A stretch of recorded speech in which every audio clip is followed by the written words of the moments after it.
The tax reform policy introduced by President Bola Ahmed Tinubu's administration has been met with fierce resistance, particularly from the northern part of the country.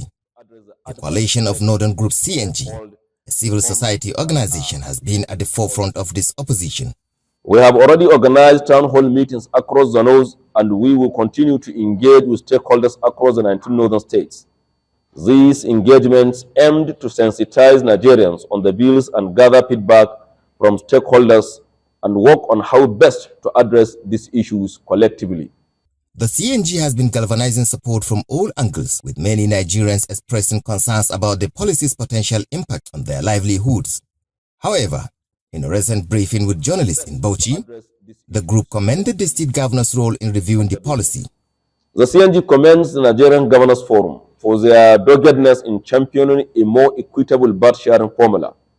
The revised formula of 50% based on equality, 30% based on derivation, and 20% based on population is a welcome departure from the earlier lopsided proposal of 20% on equality, 20% of population, and 60% on derivation.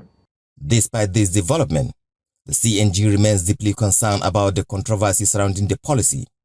They emphasize the need for transparency, equality, and prioritizing the well-being of Nigerian citizens.